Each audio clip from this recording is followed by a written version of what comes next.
English Senior, Transcription number 2. I should like now to make a few observations on the budget. This budget marks a turning point in the history of our country. It is no use attempting, as some of my friends have done, either to deprecate the budget very strongly or to suggest that we are not witnessing a new revolution in our methods of fiscal training and technique. I want it to be quite clearly pointed out to my friends that we are now facing the lean years of Indian finance.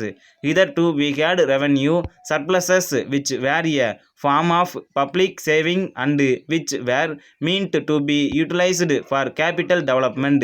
Hereafter this form of revenue surplus would not be available. We have therefore to find out ways and means of implementing outgreat program of national reconstruction at minimum cost. My point is that the deficit on revenue account would be of the order of about 19 to 20 crores.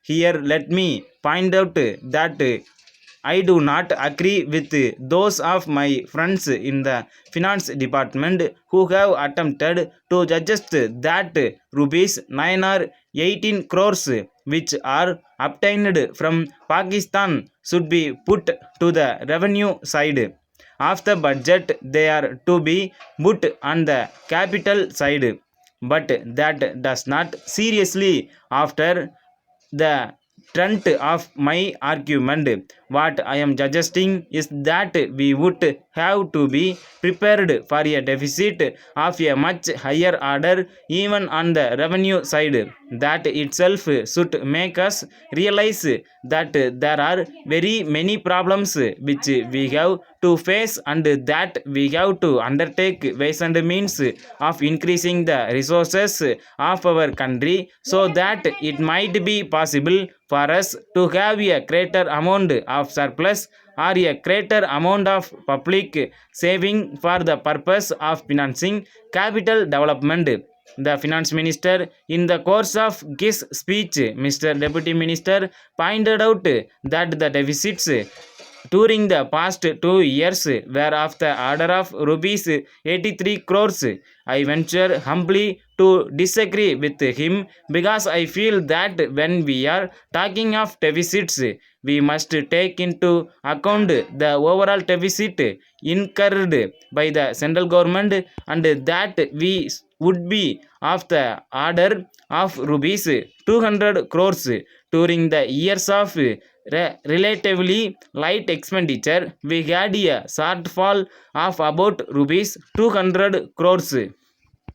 Undoubtedly, now when we are doing to have a very great amount of expenditure, we might have a greater amount of deficit and we would have to find out ways and means of trying to meet our capital expenditure. Some members have pointed out that deficit financing is good. Others have pointed out that it is poison. One honorable member who preceded me find out that it could be taken like a tonic.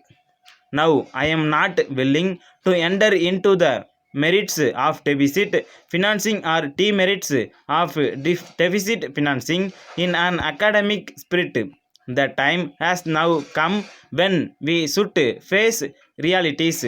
I do suggest that we have to indulge in deficit financing because without indulging in deficit financing, it would not be possible for us to indulge in capital expenditure on such a large scale. But when we are talking of the scope of deficit financing, I would like to place before the House and the Finance Minister the two great limitations which face us. The first limitation that faces us is that concerning the internal price level. The Honorable the Finance Minister referred to the cost of living. He said that he was going to keep a watch over the cost of living so that it may not shoot up within a short period and make a mess of the plans of capital development.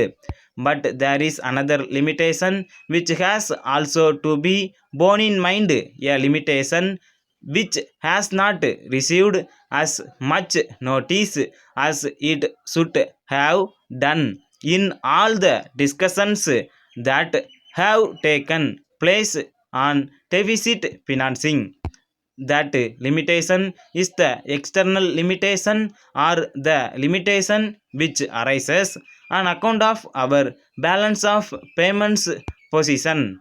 I think this is as important, Mr. Deputy Speaker, as the internal price level, and should like to elaborate that particular point a bit more, because I feel that a time will shortly arrive when we might have either to reconsider our policy or might even have to leave the stealing club of which we are a matter. The second serious limitation is as serious as the first, but we would be the consequences of deficit financing on our balance of payments. The finance minister in his budget speech points out that so far as the balance of payments position is concerned, they have now, whether it is by accident or design, a favorable balance, and they have contributed about rupees 63 crores to the dollar pool during the past 6 months. But the moment we indulge in deficit financing, we have to be prepared for worsening of our balance of payments.